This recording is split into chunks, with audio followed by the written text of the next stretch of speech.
அண்ணன் ஜெலன்ஸ்கி அவரோட தன்மையவோ வீரியத்தையோ எந்த காலமும் குறைக்க மாட்டார் அப்படிங்கிறது நல்லா தெரிஞ்சு போச்சு. தலைகீழாக தான் டைவ் அடிப்பேன் அப்படின்னு டைவ் அடிக்கக்கூடிய ஆள் அப்படிங்கிறத எல்லா நேரங்கள்லையும் நிரூபிச்சுக்கிட்டே இருக்கார். அதே மாதிரி தான் இப்பையும் ரஷ்யாவுக்குள்ளே ஆட்களை அனுப்பியாச்சு. யுத்தம் நடந்துக்கிட்டு இருக்குது.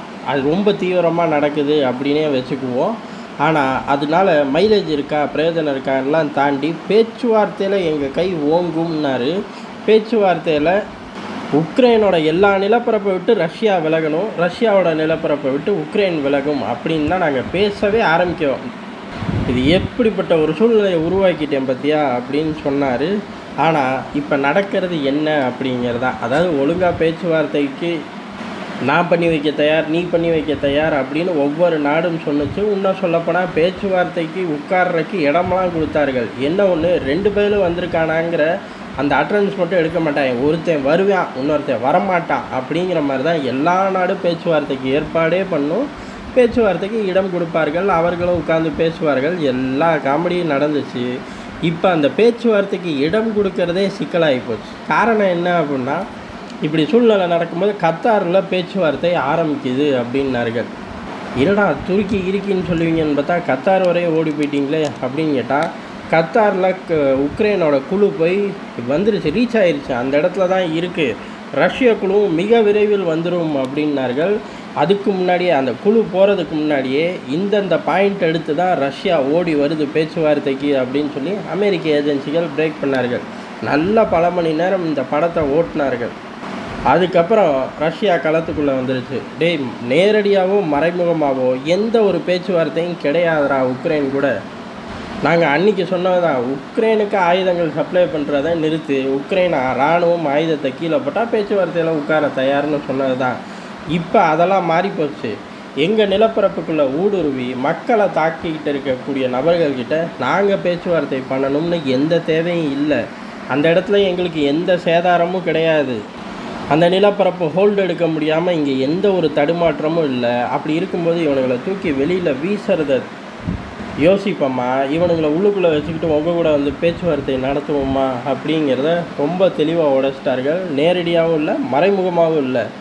எந்த பேச்சுவார்த்தையிலையும் ரஷ்யா எங்கேயுமே ஈடுபடலை, உலகத்தில் எந்த மூலையிலையும் ஈடுபடலை அப்படின்னு தெளிவாக சொன்னதுக்கப்புறம் அப்படியே டேபிளில் ஜெலன்ஸ்கி சுற்ற ஆரம்பிச்சிட்டார். என்ன அப்படின்னா, கத்தாருக்கு நாங்கள் பேச்சுவார்த்தைக்கு டீம்லாம் போகலை.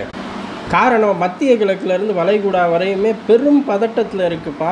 இந்த நேரத்தில் ஒரு குழு அங்கே போய் உட்காந்து பேச்சுவார்த்தை ஏற்பாடுகள்லாம் தீவிரமாக பண்ணுறது சாத்தியமே இல்லை. அதனால் வீடியோ கால் மூலியமாக தான் இந்த பேச்சுவார்த்தை. அதுக்கு நாங்கள் கேமராவெலாம் ஆன் பண்ணிட்டு இங்கே பார் எங்கள் டீம் பக்காவாக ரெடியாக இருக்குது, ரஷ்யா வந்தால் பேச்சுவார்த்தை ஆரம்பிக்கலாம் அப்படின்னு சொல்லி கூச்சமே இல்லாமல் அடுத்த படத்தை இவர் ஓட்ட ஆரம்பித்தார். இதையும் தூக்கி அமெரிக்க ஏஜென்சிகள் பிரேக் பண்ணணும்னு எதிர்பார்த்தோம். ஆனால் அவனுங்களுக்கு கொஞ்சம் கூச்சம் வந்துருச்சாட்டுக்கு. என்ன தான் இருந்தாலும் உலகத்தோட வல்லரசு ஒரு காமெடியன் பின்னாடியே தொடர்ந்து போக முடியாது, காமெடியனை வேணால் காட்டலாம் அப்படின்னு சொல்லிட்டு இந்த விவகாரத்துலேருந்து விலகிக்கிட்டார்கள். அப்போ பேச்சுவார்த்தை அப்படிங்கிறது நடக்கலை. அது ரொம்ப தெளிவாக தெரிஞ்சு போச்சு.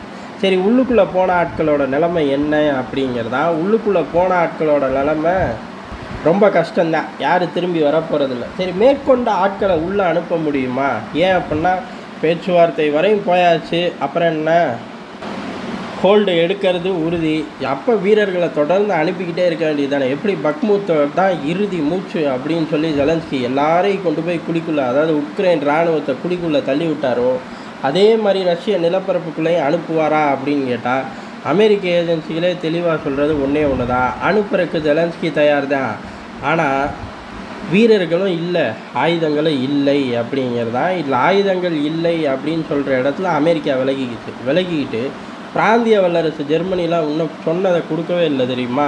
இன்னும் சொல்லப்போனால் சொன்னதை கொடுக்கலைங்கிறத தாண்டி ரெகுலராக கொடுத்துக்கிட்டு இருக்கிறதுலே ஷார்ட்ஃபால் ஆகுது, குறைக்கிறார்கள். காரணம், அவங்கக்கிட்ட பட்ஜெட் இல்லை அப்படின்னு சொல்லிட்டார்கள். ஜெர்மனி தராட்டி என்ன தலைவா, நீ தந்திருக்கலாம்ல, ஓ ஆள் தானே அண்ணன் ஜெலன்ஸ்கி அப்படின்னு யாரும் கேட்க முடியாது. காரணம், வெள்ளை மாளிகை இதை ஒரு ப்ரெஸ் புல்லட்டாக தான் தூக்கி வீசிட்டு உட்காந்தெல்லாம் பேசலை. எது எப்படியோ இதை செய்யாமல் செஞ்சு வேறு மாதிரி நடந்துக்கிட்டால் தான் ஐயோ அமெரிக்காவே இதில் ஈடுபடலையோ, வேறு யாரும் ஈடுபடுறார்களோங்கிற சந்தேகம் நம்ம எல்லாருக்கும் வந்திருக்கும். சரி, அப்போ ஆட்கள் உள்ளுக்குள்ளே போக முடியாது, அதாவது அனுப்புறதுக்கு ஆட்கள் இல்லை, அவர்கள் கையில் கொடுத்து விட ஆயுதங்கள் இல்லை. அடுத்த கட்ட நடவடிக்கை என்ன அப்படின்னா, ஜெலன்ஸ்கி ஏதாச்சும் ஒரு கோமாளித்தனத்தை செய்வார். அந்த கோமாளித்தனம் அப்படிங்கிறது கிரிமியாவுக்குள்ளேயும் இதே மாதிரி வீரர்கள் அனுப்புனா அப்படிங்கிற கோமாளித்தனத்துக்கு இறங்க ஆரம்பிச்சிட்டார். அதாவது இங்கே ஒரு 1000 வீரர்களை அனுப்பிச்சேன்னு சொன்னார். ஆனால் 1000லாம் கிடையாது, நெருக்கி கூட இருக்கும். ஏன்னா 2850 கடைசியாக ரிலீஸ் பண்ணியிருக்காரு. அவ்வளோ உக்ரைன் வீரர்களை கொண்டுட்டோம் அப்படின்னு. இன்னமும் சண்டை நடக்குது. அப்போ இன்னமும் சில 1000 வீரர்கள் கட்டாயம் உள்ளே இருப்பார்கள் அப்படின்னு எடுத்துக்கலாம். சொல்லப்போனால் 5000 வீரர்களை கூட தாண்டுன்னு கூட வச்சுக்கலாம். அப்படி இதே ஸ்ட்ரென்த்தை திரட்டி கிரிமியாவுக்குள்ளேயும் இறக்கலாம் அப்படின்னு ஜெலன்ஸ்கி செய்ய ஆரம்பிச்சிருக்கார். கிரிமியாவில் உள்ள பாதுகாப்பு ஏற்பாடுகளை நோட்டமிடுறார்கள். அதாவது அங்கே உள்ள பாதுகாப்பை தட்டி பார்க்குறார்கள். மிசைல் அனுப்புறது, ட்ரோன் அனுப்புறது, அதே மாதிரி போட் அனுப்புறது, ட்ரோன் போட் அனுப்புறது, இந்த மாதிரி வேலைகளை ரொம்ப தீவிரமாக செஞ்சுக்கிட்டு இருக்காரு. அந்த கருமத்தை பூரா இங்கே ரஷ்ய எல்லைகளுக்குள்ளே அனுப்புனா வச்சும் உள்ள உக்ரைன் வீரர்களோட பலி எண்ணிக்கையை குறைக்கிறதுக்கு அதிக வாய்ப்பு இருக்குது. ஆனால் ஜெலன்ஸ்கி தான் ஒரு விஷயத்தை அப்படியே கண்டினியூ பண்ணவே மாட்டார். டக்குன்னு கிரிமியா பக்கம் போயிட்டார். கிரிமியாவில் இதே மாதிரி வீரர்களை திரட்டி உள்ளே அனுப்பலாமா அப்படிங்கிறது தான். அனுப்புறதுக்கு வாய்ப்பெல்லாம் ரொம்ப ரொம்ப கம்மி. காரணம், அதோட நிலப்பரப்பு அமைப்பு இதெல்லாம் தள்ளி வச்சுட்டு அங்கே எப்பயுமே சண்டை வரும், இதை நோக்கி வருவாங்கன்னு முழு அலர்ட்டில் இருக்கார்கள். அதை சுற்றி மிகப்பெரிய பாதுகாப்பு வளையத்தோடு உட்கார்ந்துருக்கார்கள். அதனால் வாய்ப்புகள் ரொம்ப ரொம்ப கம்மி. வேணால் அடிஷ்னலாக இதை தொட முடியல அப்படின்னு கிரிமியா பாலத்தை தொடலாம், முற்றிலும் உடச்சி வீசினா அப்படின்னு உடச்சி வீசலாம். இப்படி என்ன வேணாலும் செய்வார் ஜெலன்ஸ்கி அப்படின்னு நல்லாவே நம்ம எல்லாருக்குமே தெரியும். அதனால தான் இப்போ பெலாரஸ் பார்டர்களில், அதாவது உக்ரைன் பெலாரஸ் பார்டர்களில் பெலாரஸ் இராணுவம் ஸ்ட்ரென்த்தை இன்க்ரீஸ் பண்ணுது. அந்த இன்க்ரீஸ் பண்ணுறது எதுக்கு அப்படின்னா, உக்ரைன் இராணுவம் உள்ளுக்குள்ளே வந்துடும் அப்படிங்கிறது கிடையாது. இவர்கள் உக்ரைனுக்குள்ளே, அதாவது பார்டரில் ஸ்ட்ரென்த்தை இன்க்ரீஸ் பண்ணிட்டு ரஷ்ய இராணுவத்தோட சில யூனிட்டுகள் அந்த எல்லை வழியாக உள்ளுக்குள்ளே புகுந்து போகலாம், உள்ளே தாக்கலாம் அப்படிங்கிற ஒரு சிக்னலை கொடுக்குறார்கள். மேபி செய்யலாம், இல்லை இவர்களை திசை திருப்பலாம், இவர்கள் யூனிட்டை கொஞ்சம் ஸ்ப்ரெட் பண்ணி இந்த பக்கம் கொண்டு வரலாம். இந்த மாதிரி பல விஷயங்கள் நடக்கும். அதுக்காக கூட செஞ்சுருக்கலாம். ஆனால் இதெல்லாம் செஞ்ச பெலாரஸ் அதிபர் ஒரு படி மேலே போய், ஒரு அணு ஆயுத தாக்குதலுக்கு தான் நாங்கள் பிளான் பண்ணிக்கிட்டு இருக்கோம், முடிஞ்சால் தப்பிச்சுக்க பார் அப்படிங்கிற சாராம்சத்தோட அவர் ஸ்டைலில் ஒரு சில விஷயத்தை எடுத்து வெளில விட்டுருக்கார். அதை தான் இப்போ பெருசாக டெலகிராம் சேனல்கள் எல்லாருமே பேசுகிறார்கள். காரணம் என்ன அப்படின்னா, அந்த எல்லைகளில் ஆட்களை கணிசமாக இன்க்ரீஸ் பண்ணியிருக்கார்கள். அந்த எல்லை வழியாக போகிறதுக்கான ரஷ்ய யூனிட்டுகளும் தயாராக இருக்குதுன்னு தான் சொல்லப்படுது. அப்படி அந்த யூனிட்டுகள் முன்னேறும்போது பெரிய அளவு சேதாரமும் கொடுக்க முடியும். அப்படி அந்த யூனிட்டுகளை முன்னேற விட்டுட்டு தலைநர் மேலேயே அணுகுண்டு போட்டாலும் பெரிய அளவு ஆச்சரியம் இல்லை. அதாவது மிகப்பெரிய அளவில் இல்லாட்டியும் சின்ன அளவில் டாக்டிக்கல் நியூஸ் யூஸ் பண்ண கூட அதிக வாய்ப்பு இப்போ வந்துருச்சு அப்படிங்கிறார்கள். ஆனால் வந்துருச்சுங்கிறது உண்மை. இதே இடத்துல அமெரிக்கா இருந்திருந்தா, அமெரிக்கா நிலப்பரப்புக்குள்ளே இப்படி வேறு ஒரு நாட்டு இராணுவம் போய் உட்கார்ந்துருந்தா, அமெரிக்கா கட்டாயம் அணு ஆயுதத்தை யூஸ் பண்ணியிருக்குங்கிறத யாராலும் மறுக்க முடியாது. எல்லாமே அணு ஆயுதம் மட்டும் கிடையாது, சகலமும் அந்த நியூக்ளியர் வெப்பனுக்கும் மேலே இப்போ எல்லார் மனசில் இருக்கிறது என்ன அப்படின்னா, சேட்டலைட்டுகளை தட்டி தூக்கிறதா, அதையும் கை வச்சிருப்பார்கள். சகலத்தையும் இந்நேரம் கை வச்சிருப்பார்கள். ரஷ்யா இந்த விஷயத்தில் பொறுமை காக்குதுங்கிறதான் யதார்த்தமான உண்மை.